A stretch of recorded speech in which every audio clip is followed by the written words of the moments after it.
senso religioso o l'esperienza religiosa è innanzitutto un fatto, un fenomeno obiettivo, un fatto reale. Non è un'idea. Innanzitutto non è un modo di sentire. Non solo si tratta di un fatto, di un avvenimento, ma del fatto più imponente e più inestirpabile della storia dell'uomo.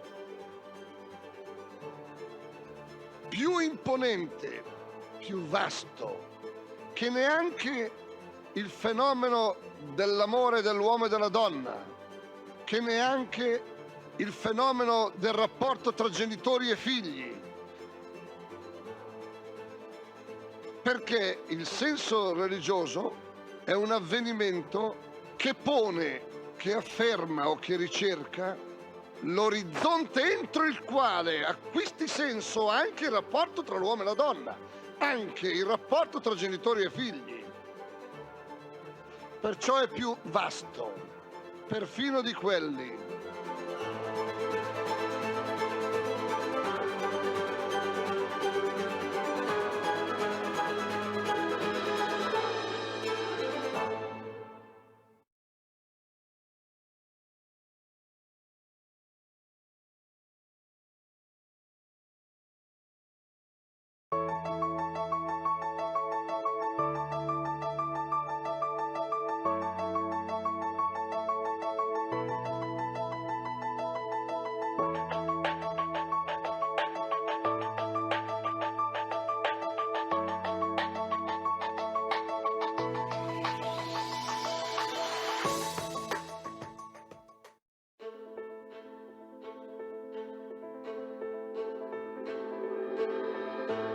Il senso religioso o l'esperienza religiosa è innanzitutto un fatto,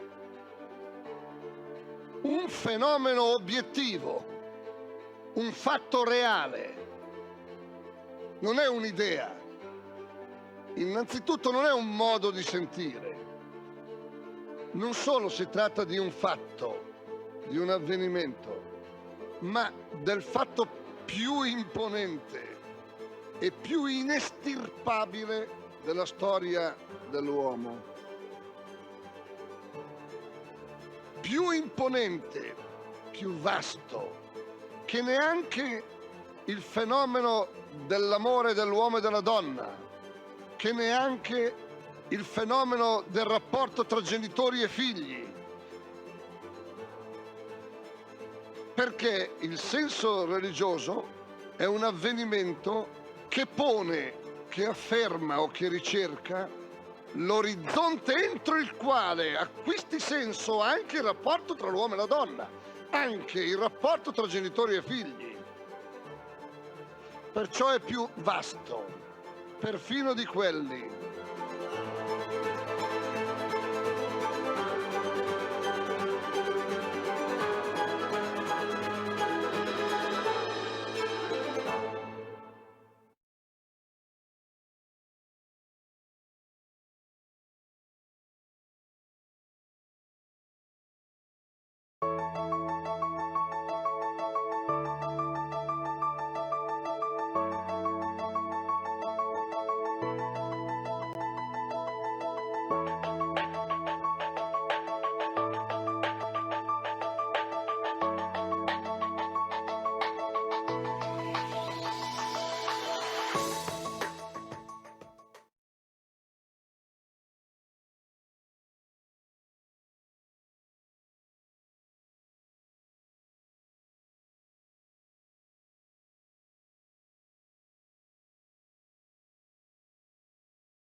la civiltà dell'amore.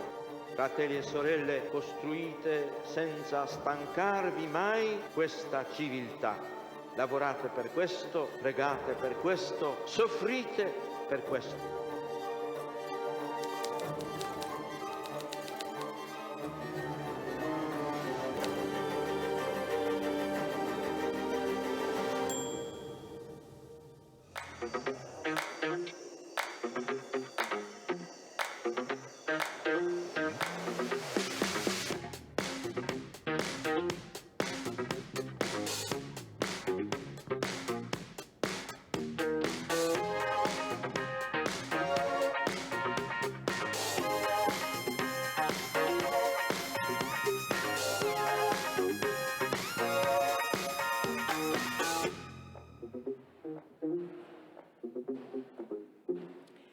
Buonasera.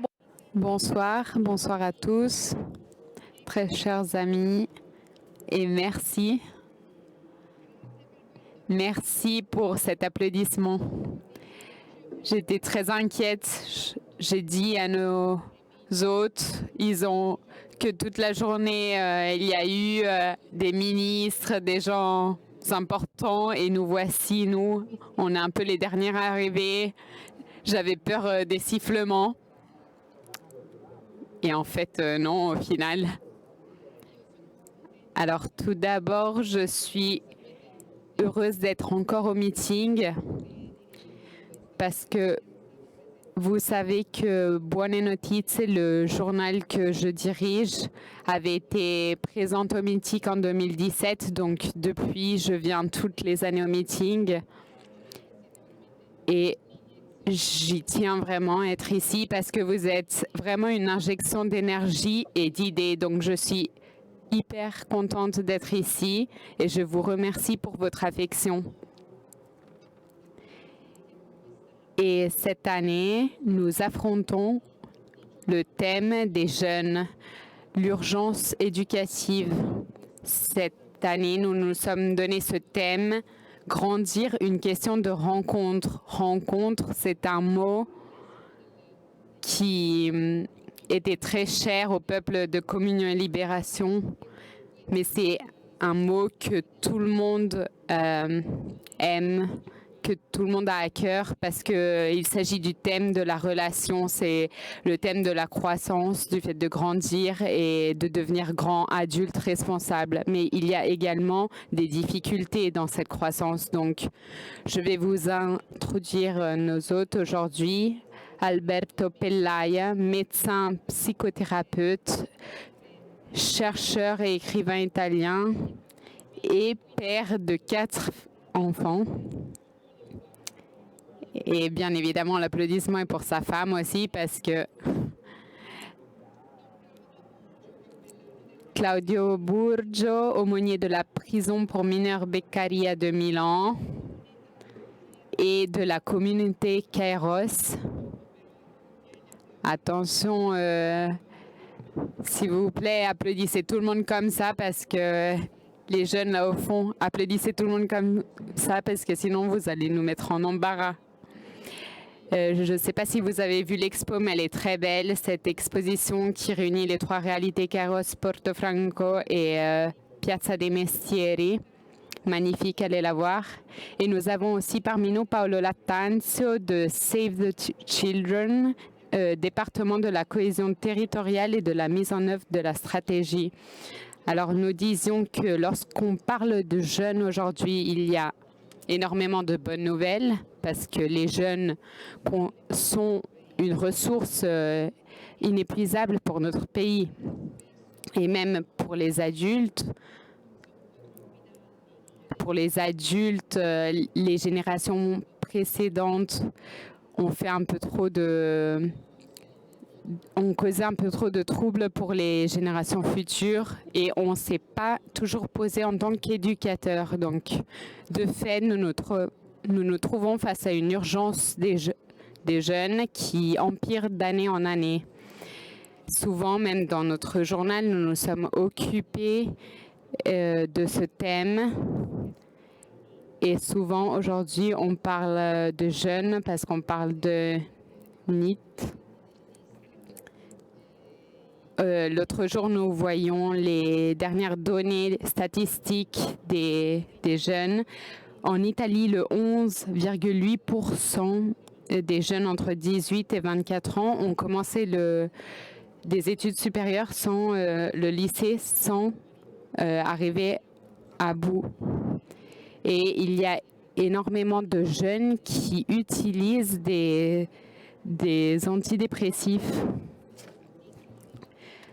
anti-stress, parce qu'ils ont des difficultés à vivre et ils font face à une angoisse qu'ils n'arrivent pas à externer. Il y a des phénomènes.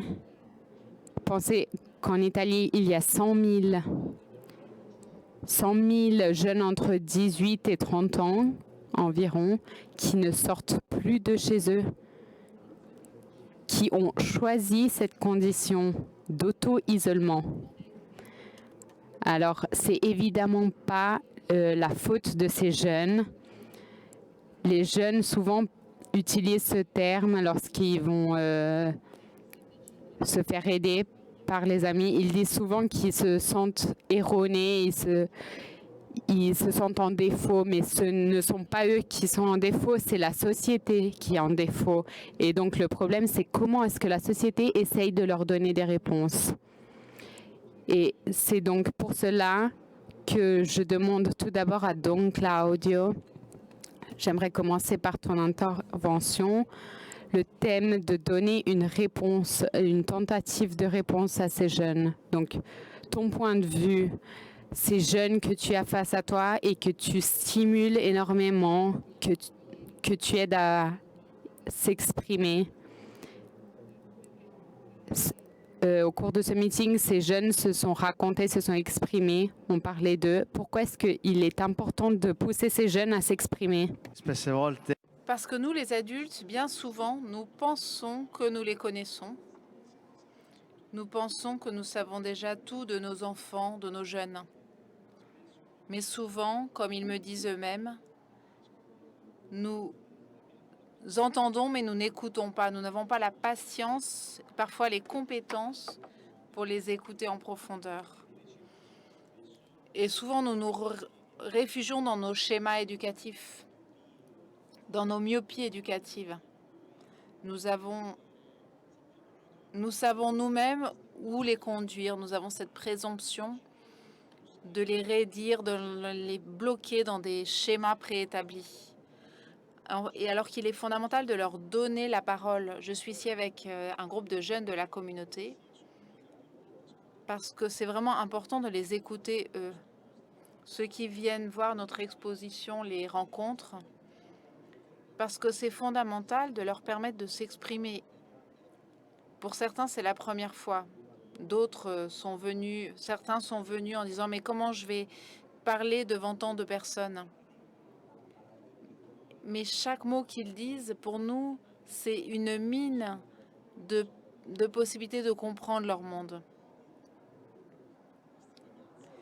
L'une des manières de ces jeunes, c'est la musique, par exemple. On le sait, c'est la musique trap, rap.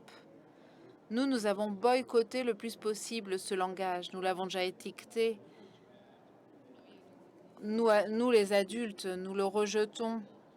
Nous l'avons déjà étiqueté. Bien sûr, je ne vais pas dire que ce sont des textes et des vidéos qui sont édifiants, mais en réalité, si on écoute en profondeur, ils cachent la raison du malaise. D'où vient leur malaise, leur mal-être? Par exemple, je pense à un auteur qui a écrit un de nos jeunes qui a écrit une très belle chanson que j'espère qu'il pourra publier, et il a écrit « Froid à l'intérieur ». Et d'autres jeunes qui sont ici aussi écrivent des chansons. Donc les écouter leur permettre de parler parce que c'est eux qui doivent nous expliquer pourquoi ils vont mal à l'intérieur.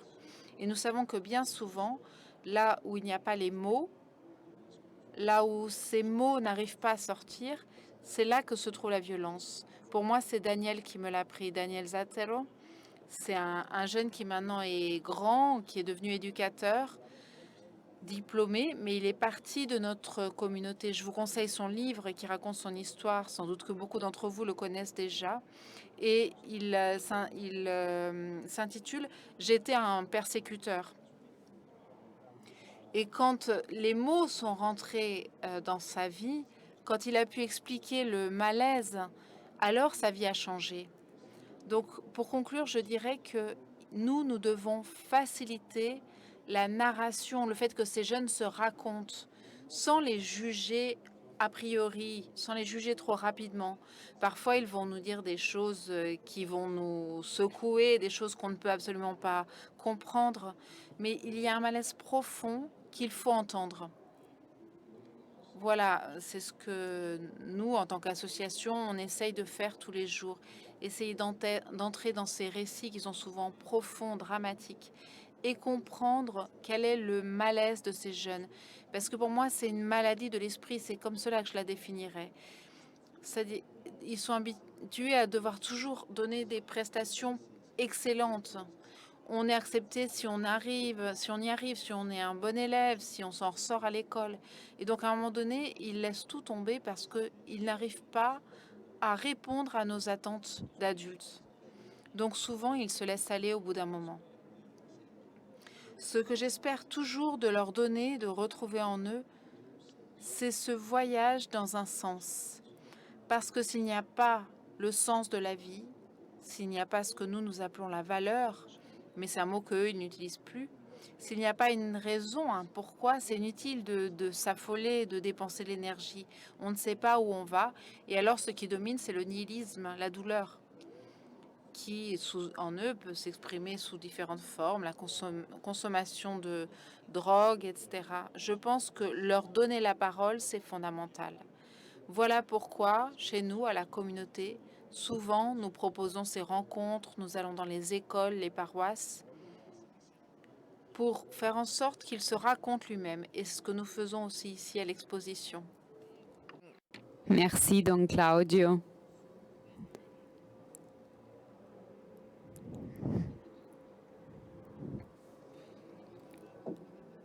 Alors, tout à l'heure, j'ai parlé, vous ne m'avez pas applaudi tout à l'heure. Je tiens à le souligner. Alors, je laisse la parole maintenant à Alberto Pellai, parce que Don Claudio, disons, comme métier, profession, s'occupe de ces jeunes, d'une partie des jeunes, de la partie des jeunes qui est cassée, on pourrait dire comme ça.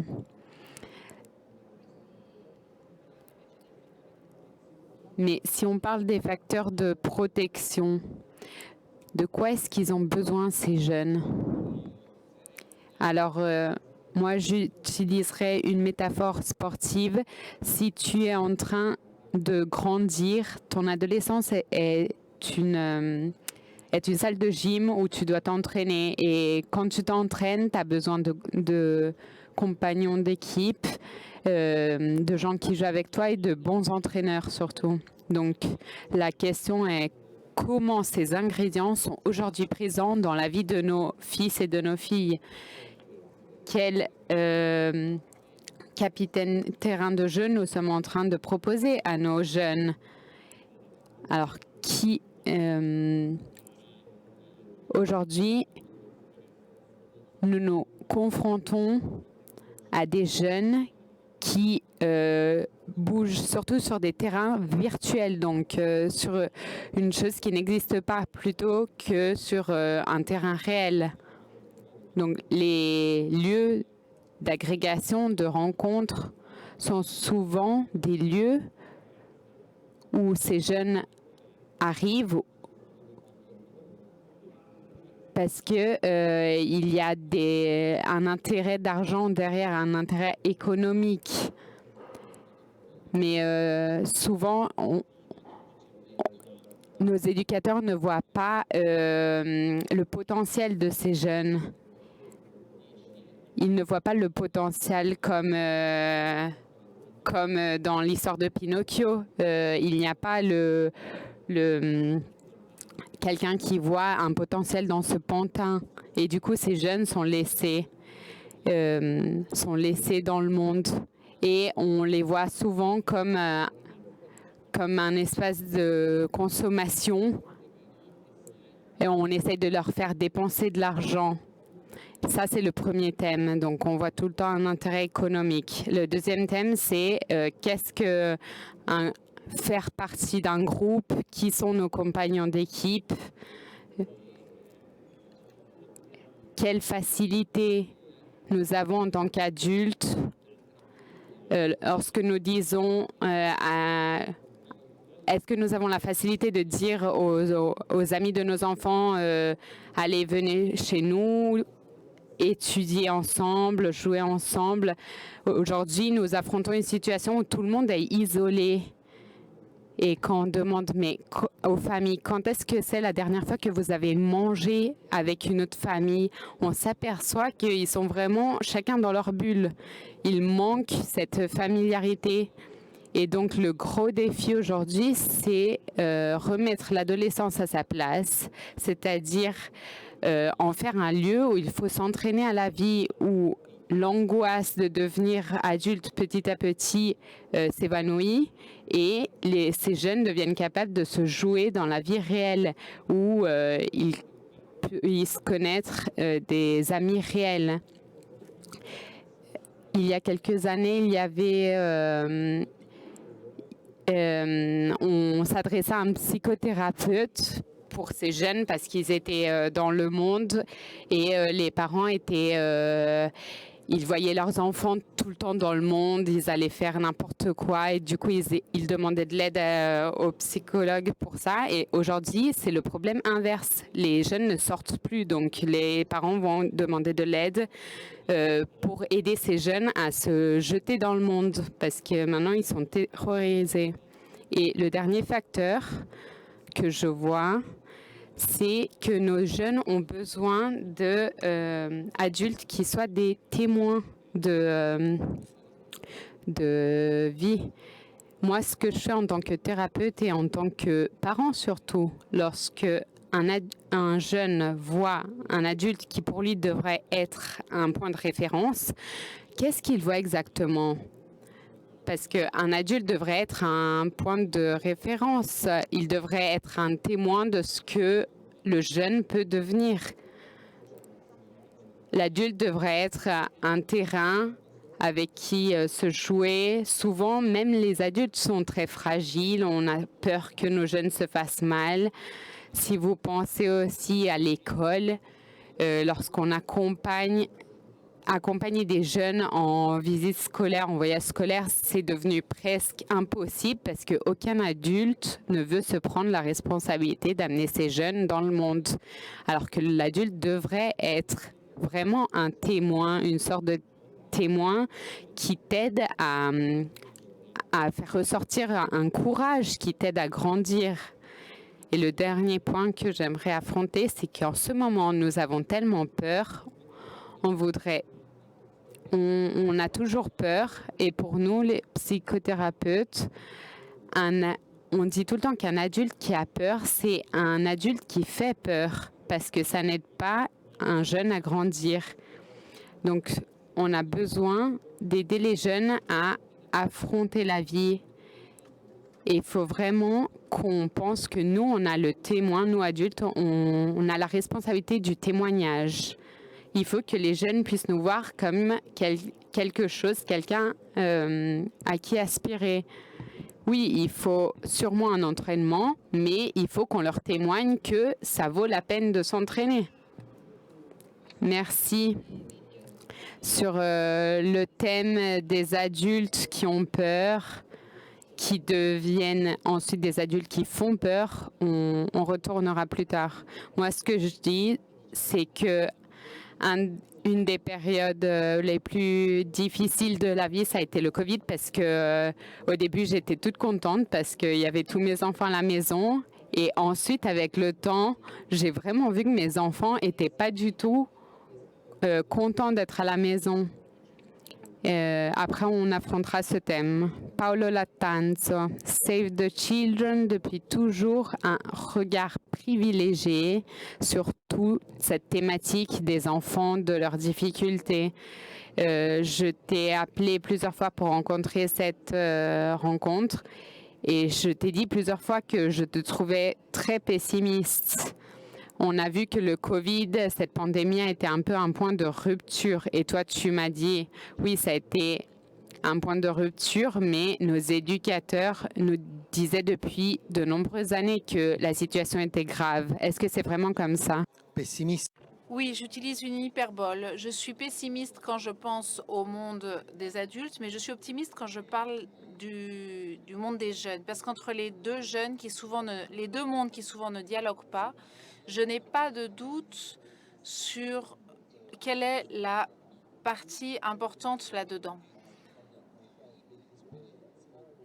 Le Covid a été une terrible expérience qui a fait éclater quelque chose qui existait déjà en réalité, parce que nous avons donné une lecture de ce qui s'est passé avec le Covid comme une grande augmentation des inégalités. Mais elles ne sont pas apparues avec la pandémie en 2020. Elles étaient là, elles brûlaient sous les cendres. Il n'y avait pas d'alimentation saine. Les enfants n'avaient pas un de repas correct tous les jours. Il y avait des grandes différences dans les régions en Italie et la santé publique était assez négligée en Italie. Donc si on lit le Covid en rapport avec les jeunes comme quelque chose qui a fait éclater les inégalités, je crois que c'est une lecture réductrice. C'est ce qui a augmenté ou rendu explicite le passage des inégalités à l'injustice sociale. Et c'est cela qui a allumé la mèche, ou en tout cas qui a empiré des moments de malaise, je pense au bien-être psychologique des jeunes, mais qui pour nous étaient déjà présents. Et c'est sur cela que les réponses, malheureusement, n'ont pas été toujours suffisamment rapides ou adaptées. Pourquoi elles ne l'ont pas été? Pourquoi est-ce qu'il n'existe pas Ce n'est pas qu'en Italie, il n'existe pas d'experts, d'hommes politiques capables de les repérer. Mais elles n'ont pas été à la hauteur parce que nous n'écoutons pas. Le père Claudio a raison, nous n'écoutons pas. Et moi, avec mon association Save the Children, ce que je fais est écrit sur ma peau. Mais on n'écoute pas. Et c'est pour cela que tous les travaux que nous faisons depuis des années avec 1000 autres réalités institutionnelles, nous avons essayé d'intituler cette rencontre « Comment vas-tu ?» Donc une question qui pouvait nous permettre de mieux comprendre ce qu'ont vécu les enfants, les adolescents dans la phase chaude du Covid et quel héritage ils en ont porté.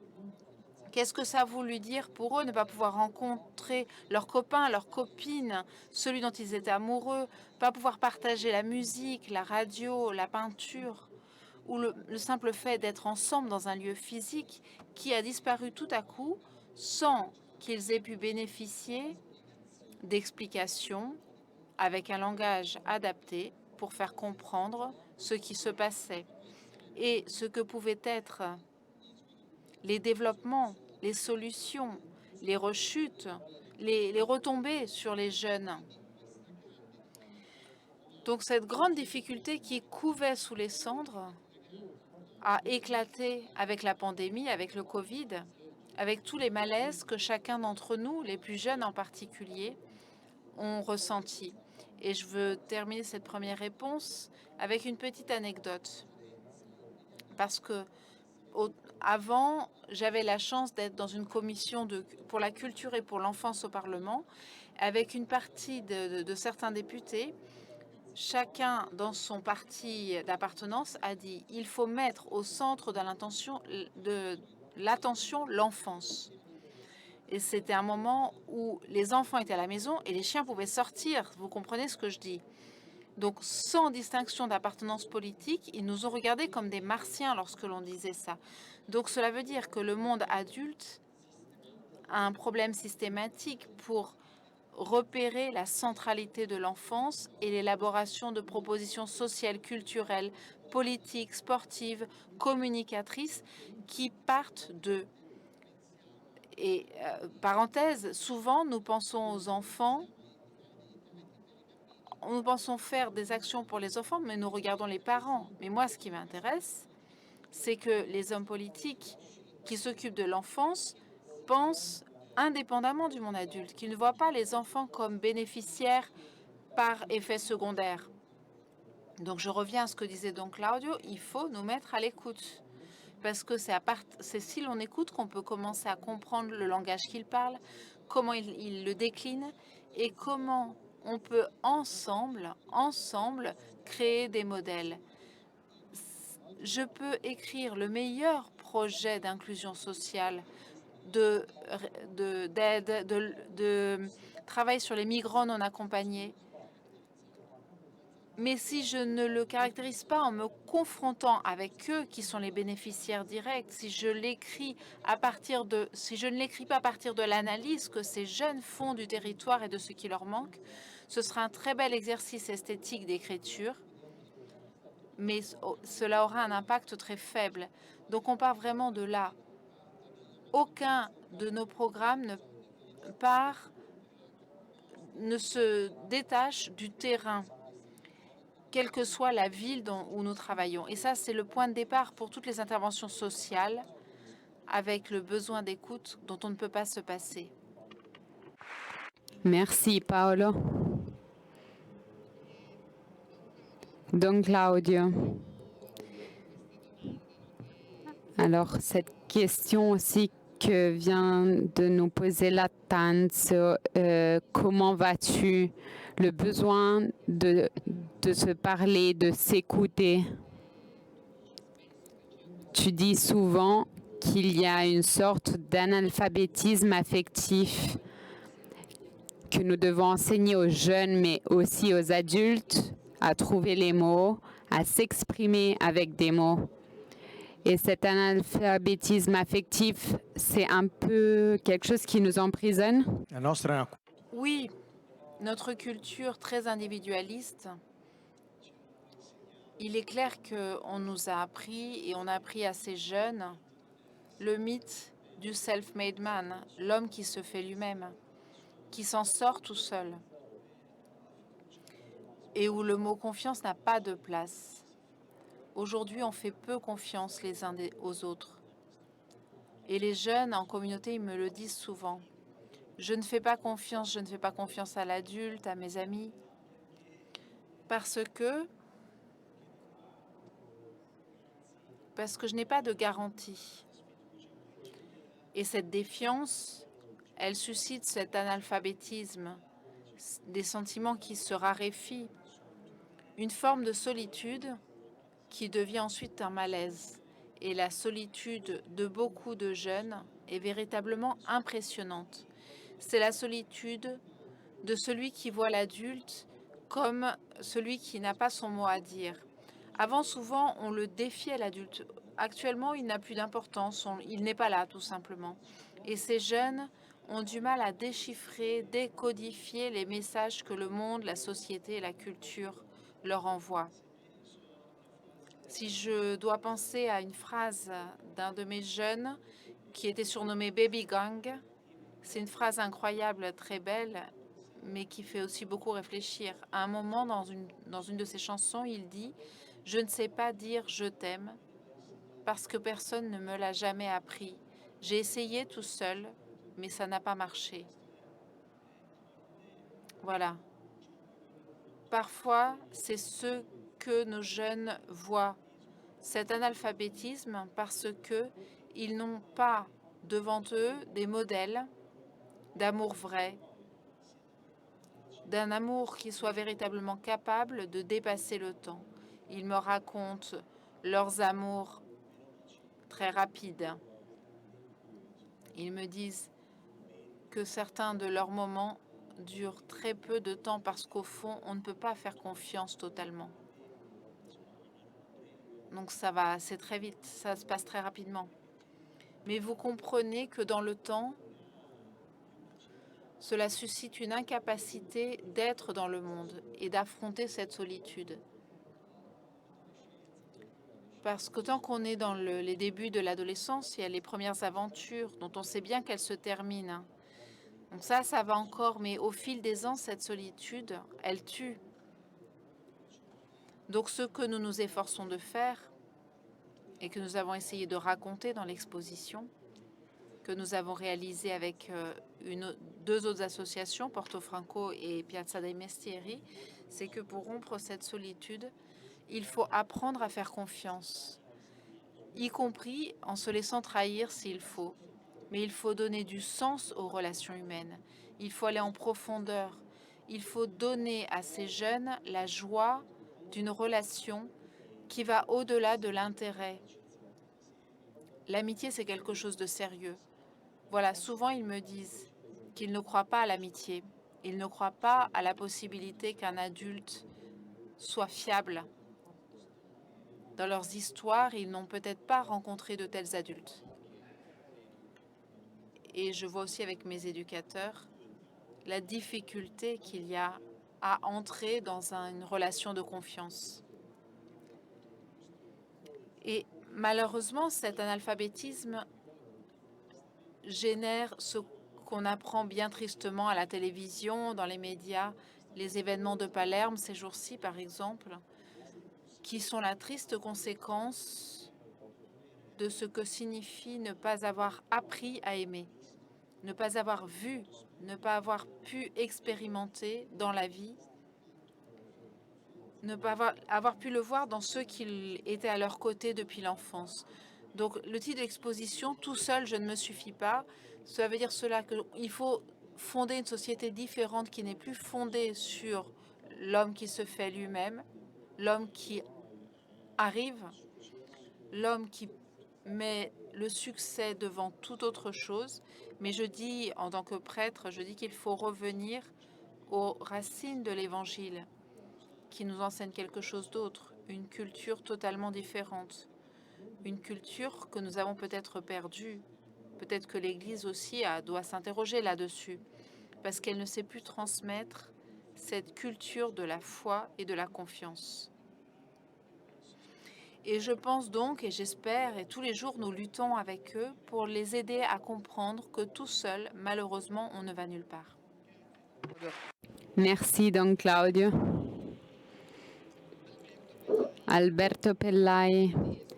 Les adultes sortent en morceaux. On va sortir en morceaux après cette rencontre en écoutant comment sont nos jeunes aujourd'hui. On a dit que ce ne sont pas eux qui sont erronés. Tout à l'heure, tu as dit que c'était la faute des adultes, qu'on ne sait pas se proposer en tant que point de repère, comme des figures capables de choix éducatifs importants et courageux. Et on est aussi les premiers parents qui ont eu des enfants avec cette double vie réelle et virtuelle. Alors je te demande, qu'est-ce qui sert aux parents?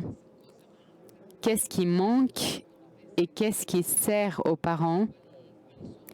Quelles sont les compétences qui pourraient les aider à se présenter de façon différente à ces jeunes? Je le dis surtout pour les nouvelles générations. Est-ce qu'on peut corriger un peu le chemin? Alors, il faut absolument le faire parce que autrement nous sortons ici démotivés alors que nous devons sortir ici enthousiastes. Notre devoir, lorsqu'on devient parent, c'est que nous avons une responsabilité proactive envers la vie, envers ces adolescents. Adolescent, étymologiquement, ça veut dire quelqu'un qui doit encore être nourri. Donc, la grande question, c'est quel est le type de nourriture que nous leur offrons? Et comme tu dis justement, je pense que nous devons vraiment avoir de l'empathie entre nos parents. Parce que nous, pour la première fois de l'humanité, nous avons dû voir grandir des enfants qui ont cette propositions de réalité en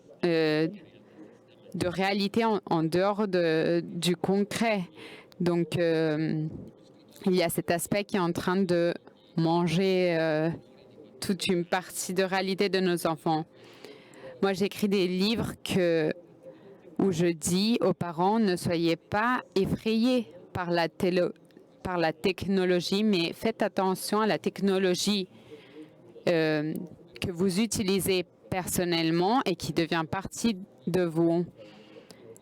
Imaginez chez nous 4 enfants qui ont déjà eu leur premier smartphone. Ils auraient changé de famille immédiatement s'ils avaient pu. Ils sont au collège. Et moi, je me suis demandé, mais quelle sorte d'adulte je dois mettre en jeu dans cette révolution? Alors, est-ce que je leur donne ce smartphone? Est-ce que je leur donne une Ferrari quand ils ont les compétences que pour conduire un go-kart? Non, je leur ai dit, commencez par conduire un go-kart. Quand vous serez capable, je vous donnerai la Ferrari. Il y a une urgence incroyable pour ceux qui regardent l'enfance préscolaire parce qu'ils sont en train de devenir myopes.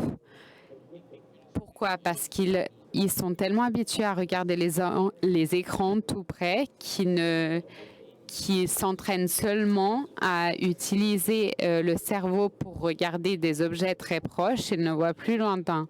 Si on ne lève jamais le regard, on ne lève jamais les yeux, le cerveau apprend et crée des connexions qui lui font penser que tout le monde est voisin et proche de lui et donc il n'a plus besoin de regarder au loin. Donc nous sommes en train de faire face aux premières générations d'enfants qui ne voient plus au loin. Métaphoriquement, ça veut dire qu'on leur a volé la ligne de l'horizon. Ça, c'est vraiment une métaphore incroyable parce que concrètement, ça veut dire attention, le cerveau de nos enfants qui est la cabine de régie, on le modèle à partir des exercices qui vont dans la salle de gym de la vie. Et quels sont les exercices que nos enfants font dans leur salle de gym virtuelle?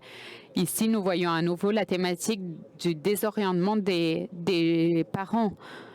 Moi, je n'en peux plus de ces parents qui me disent j'ai espionné le smartphone de mes enfants et j'ai vu qu'ils avaient des vidéos pornographiques. Il y avait des séances de pornographie, de viol dans des smartphones d'enfants de 11 ans. Les recherches nous disent qu'entre 60 et 80% des enfants au primaire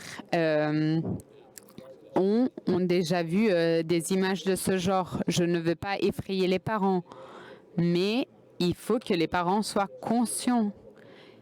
Les parents servent à être conscients que nous sommes dans un monde extrêmement complexe dans lequel nous devons générer des chemins d'accompagnement et des chemins éducatifs, alors que nos enfants souvent se sont retrouvés seuls et ils ont dû s'auto-organiser une croissance protégée.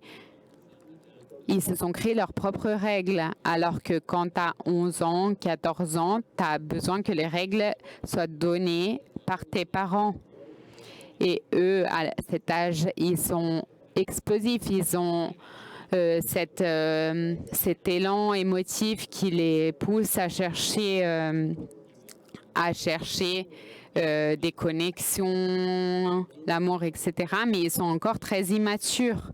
Donc il y a un énorme déséquilibre entre une envie de tout essayer et le fait qu'ils ne savent pas gérer tout ce qu'ils aimeraient essayer. Et tout le monde adulte doit être compétent, devrait être capable de leur proposer des choses adéquates. Nous avons été, nous, parents de ces enfants, complètement bouleversés par cette révolution et nous éduquons nos enfants avec des caractéristiques complètement différentes de celles que nous avons utilisées jusqu'à maintenant. Peut-être nous devrions devenir plus compétents. Moi, je dis tout le temps, j'entends souvent dire que le smartphone, c'est un instrument qu'il faut utiliser bien, correctement.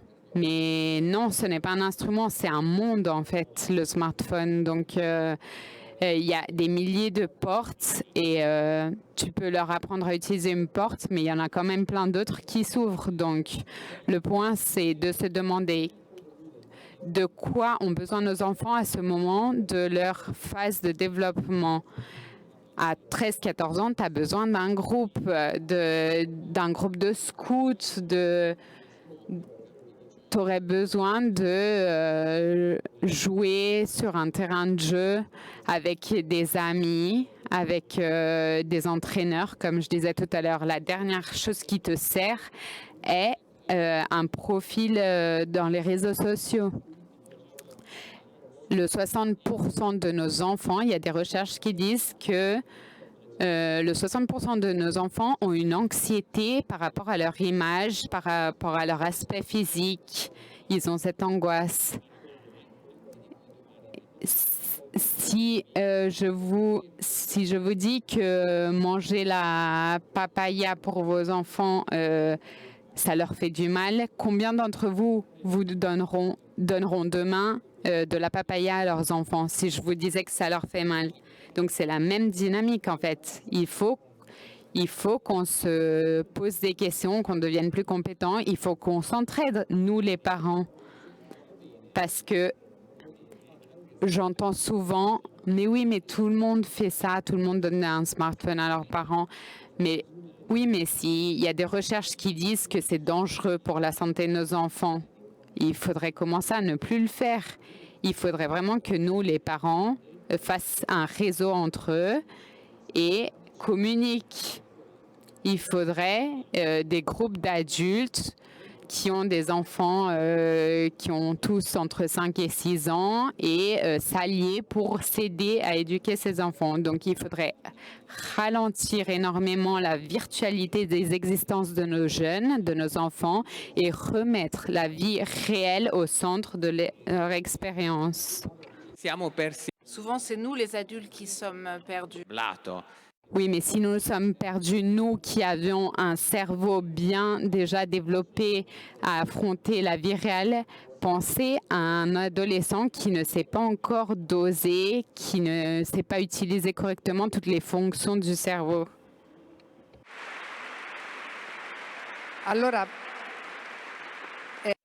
Alors, Paolo, un autre thème que vous, de Save the Children, vous avez à cœur, c'est celui de présenter les enfants en tant que notre futur. Mais nous, souvent, nous donnons à nos enfants, à ces jeunes, nous leur donnons énormément de responsabilités qui ne sont peut-être pas leurs responsabilités. Mais ce sont des responsabilités qui dérivent de faillite. Nous avons un regard qui juge énormément. Oui, je suis d'accord, parce que je crois que bien souvent, cette approche, cette attitude dérive du fait que non seulement nous projetons sur eux certaines de nos inefficacités, mais nous ne sommes pas capables aussi d'assumer nos responsabilités. Et donc, on dit toujours le futur, c'est entre les mains des jeunes. Oui, mais il faut voir ce qu'on leur met entre les mains. Il faut voir quels témoins nous passons à nos fils et à nos filles, parce que ce n'est pas un discours neutre. Et je crois que l'investissement sur les plus jeunes est fondamental, mais il faut les mettre dans les conditions de le relever. On a une donnée qui est celui de la pauvreté générationnelle. C'est-à-dire qu'il faut 4 générations pour récupérer un gap de pauvreté. Et ce sont des fossés qui dépendent de là où on est né, du niveau d'instruction des enfants. Donc, ce sont toutes des choses pour lesquelles les enfants n'ont pas de responsabilité, encore moins de faute. Et donc c'est là qu'il faut intervenir, parce qu'il est juste de dire qu'ils sont notre avenir, c'est juste d'attendre quelque chose d'eux, mais l'ascenseur social doit fonctionner. Autrement, je décharge sur des jeunes des attentes, des anxiétés qui, comme on nous l'a dit, ils sont là à main nue, ils ne peuvent pas affronter l'avenir à main nue. Je crois que le discours de la parentalité dont parlait Alberto tout à l'heure est fondamental. Dans nos projets, nous essayons toujours d'accompagner l'intervention pour les jeunes, une intervention pour les jeunes, parce que la participation, l'inclusion, le rattrapage scolaire, la construction d'espaces, d'environnements adaptés pour vivre est une composante essentielle. Mais la prise en charge précoce avant la naissance, déjà dans les semaines de gestation, lorsque les parents se préparent à être parents, je crois que c'est fondamental parce que même les enfants qui partent des situations socio-économiques les plus difficiles doivent avoir les moyens pour faire une expérience, pour comprendre l'expérience merveilleuse qui est celle de la parentalité. Mais c'est une guerre à la maison, c'est un bouleversement total. Donc si je ne travaille pas sur cette phase de préparation à la parentalité et encore plus à la paternité saine et présente, non seulement on va avoir des enfants qui auront moins de possibilités, mais on aura des parents qui seront totalement inadaptés, non préparés à comprendre ce qui se passe et à comprendre quels sont les instruments que l'État et les régions mettent à disposition. Parce qu'il y a des réseaux qui fonctionnent, mais bien souvent, tout le monde ne les connaît pas. Donc nous croyons beaucoup dans la prise en charge véritablement précoce et multisectorielle. Et par rapport à la question que tu me poses, je crois qu'il est aussi fondamental, Alberto et donc Claudio en parlaient eux-mêmes juste avant moi, je crois que le travail en communauté est essentiel. Alberto disait à juste titre que la technologie à usage personnel est un problème et seul, on ne peut pas s'en sortir. Et c'est évident dans l'histoire. Et c'est un véritable défi d'activer les communautés qui permettent aux jeunes non seulement de bénéficier de propositions bonnes qui arrivent de l'extérieur, mais d'activer et de mettre en jeu les jeunes à travers des communautés qu'on peut appeler communautés éducatives, qu'on les mette en mesure de construire. Il existe des figures qui, en Italie, sont peu connues, peu valorisées, qui sont les outworkers, une forme de travail socio-éducatif d'activation sociale. Les régions ont des secteurs qui parlent de cela, qui créent ces figures. Il y a 3 régions en Italie qui travaillent particulièrement sur ce type de figure. Et elles reconnaissent une valeur spécifique à ces personnes qui activent des communautés de jeunes. Et nous savons que la pair éducation, l'éducation entre les pairs, est supérieure, a des résultats supérieurs à l'éducation traditionnelle. D'autre part, au-delà de reconnaître la valeur de la peer éducation, l'éducation par les pairs, il faut trouver il montre des formes saines d'éducation, de relations, et cela peut devenir un travail, un métier qui permet d'être ensemble avec des objectifs sains pour des jeunes qui, autrement, par leur appartenance à certaines origines sociales, ne pourraient pas entrer en contact. Donc je crois que c'est l'une des propositions les plus simples, parce qu'au niveau national, il manque un cadre de référence qui nous est suggéré pourtant par l'Europe. Donc reconnaître à partir de la proximité le rôle des jeunes et puis comprendre que les différents secteurs, les différents territoires ont des besoins différents parce que ce qui arrive dans certaines régions ne peut pas être confronté à ce qui arrive dans une autre. Et donc, ici, le monde adulte a une responsabilité qui est celui de s'ingénier, de se mettre en réseau, créer des connaissances pour qu'on ait des projets qui ne valorisent pas les jeunes en particulier, mais les jeunes de telle ville en particulier, les jeunes de telle autre ville en particulier. Des jeunes qui ont des caractéristiques particulières à l'intérieur de contextes qu'il faut traiter de manière chirurgique, presque individuelle, parce qu'autrement, on va encore augmenter les inégalités qui existent et prendre toujours plus de recul.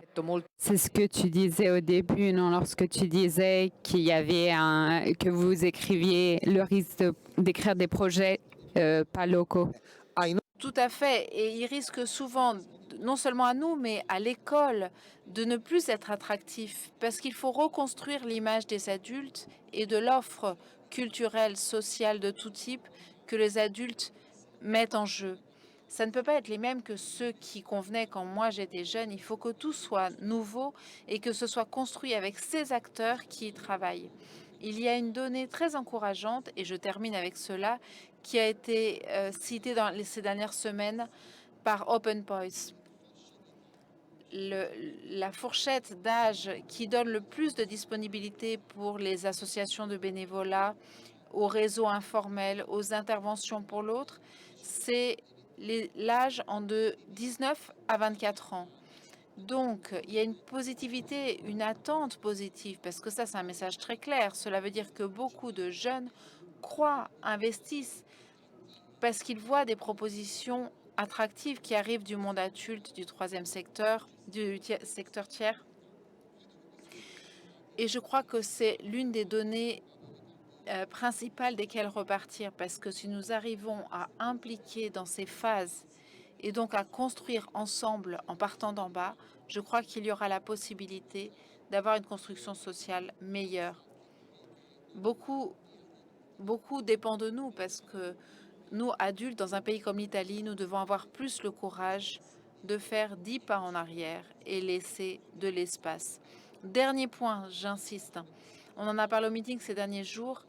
Il m'arrive, par mon travail, d'être impliquée dans des lieux où des entreprises aussi nous demandent pourquoi est-ce qu'il y a une rétention si basse, pourquoi est-ce que les jeunes qui viennent travailler chez nous s'en vont, qu'est-ce que nous leur offrons, qu'est-ce que nous mettons en jeu comme soutien, comme possibilité, comme droit, comme possibilité de croissance, pas seulement de faire une carrière individuelle, mais de faire un parcours sain d'évaluation, d'évolution et de gratification. Donc je crois qu'il faut déplacer le barycentre sur les besoins des jeunes plus que sur ce que nous attendons d'eux. Merci beaucoup. Alors, nous allons vers la conclusion de cette rencontre. Je reviens un moment à Alberto, parce que c'est bientôt l'heure d'aller dîner. Tout à l'heure, tu as dit, il ne faut pas seulement se mortifier, sortir d'ici déprimé. Mon journal s'appelle Bonne Nouvelle, Buone Notizie. Donc maintenant, pour aller dîner un peu plus serein. Est-ce que vous avez ri parce que j'ai dit bonne nouvelle? Avouez que c'est votre journal préféré. Alors, allons dîner avec un message qui ouvre un peu un espoir. Parce que cette rencontre s'appelle Grandir, une question de rencontre. Donc, est-ce qu'il y a des rencontres qui peuvent motiver les parents à essayer d'améliorer, qui peuvent motiver les jeunes à sortir de leur isolement, les plus jeunes même à devenir parents?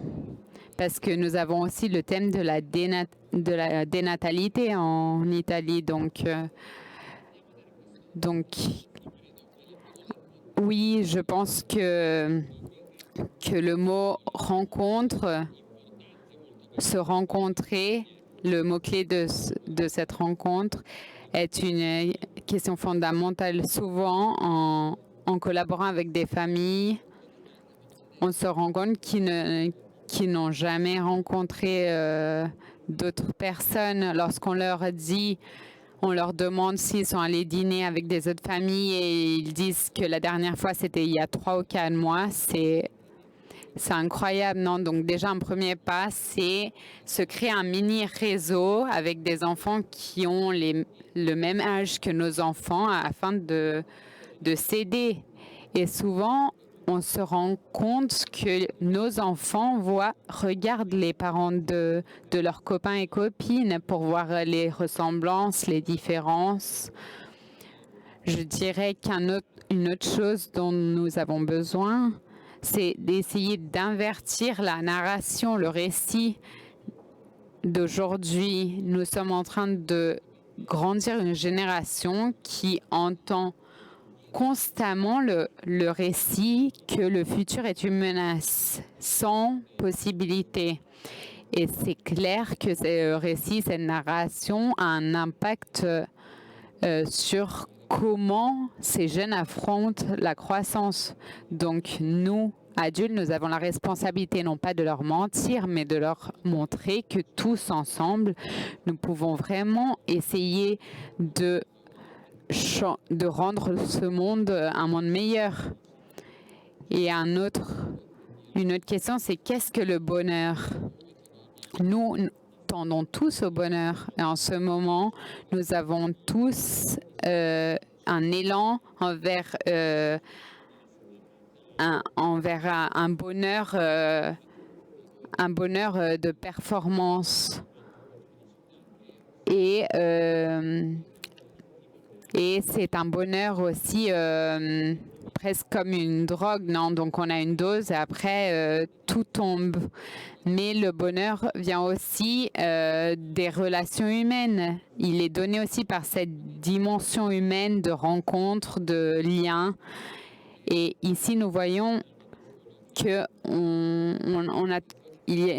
c'est vrai vraiment que on ne se sauve pas tout seul. Et comme il disait tout à l'heure Paolo, moi je pense qu'en tant que père, mes enfants ont été la meilleure occasion que j'ai eue pour devenir un homme meilleur. Et donc, trouver un plaisir dans le fait d'être parent, ça veut dire devenir témoin du fait que la vie est belle. Souvent, je vois des parents qui ont des grosses difficultés avec leurs enfants adolescents. Et ce que je leur propose souvent, c'est d'aller faire quelques jours tout seul, ses pères ou ses parents qui ont des difficultés avec leur adolescent. Pendant 3 ou 4 jours, de faire quelque chose, une petite expérience à la découverte du monde qu'ils choisissent ensemble. C'est des petites expériences, mais qui laissent quelque chose de grand à l'intérieur de ces jeunes.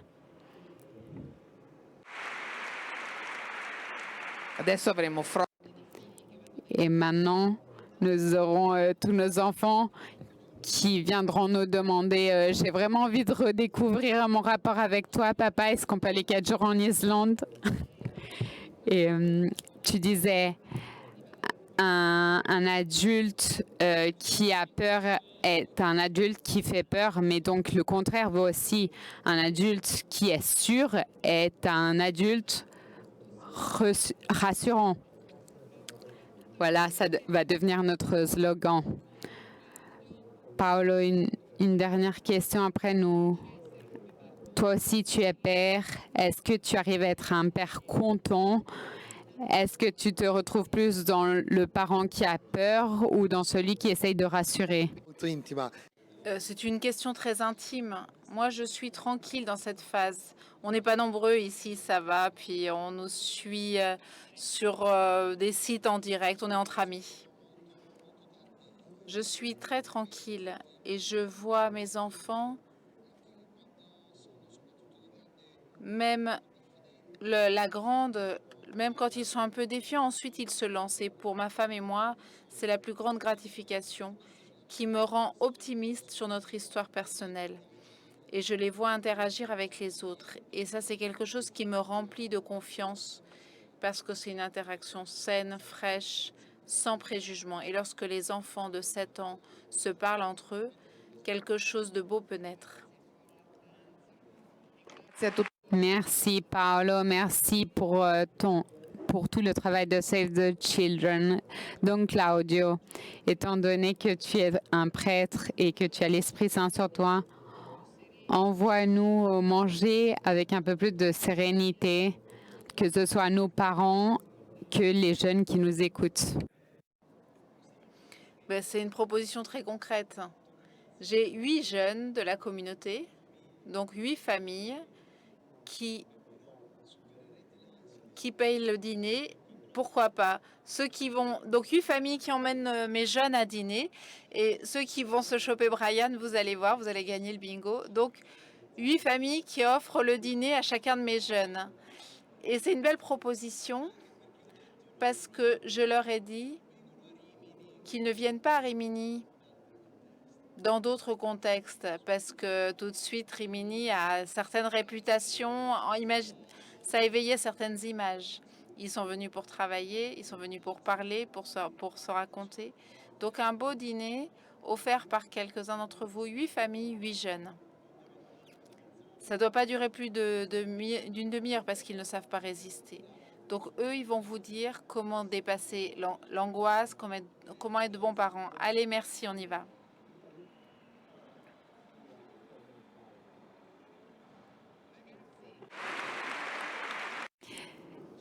Alors, vous comprenez que quand la chanson qui disait « Il n'y a même plus de prêtre pour parler », il vous a relancé toute la responsabilité.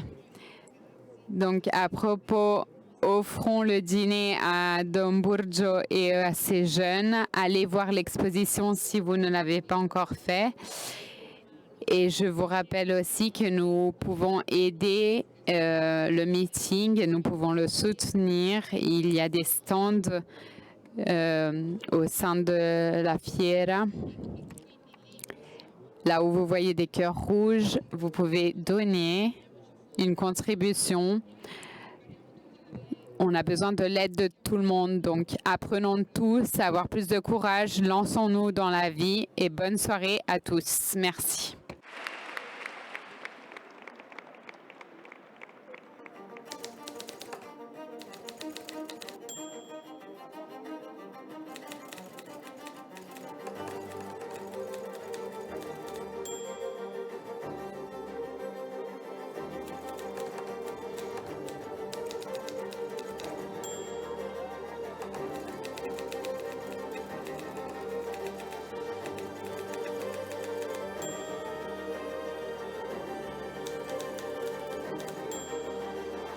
La civiltà dell'amore, fratelli e sorelle, costruite senza stancarvi mai questa civiltà. Lavorate per questo, pregate per questo, soffrite per questo.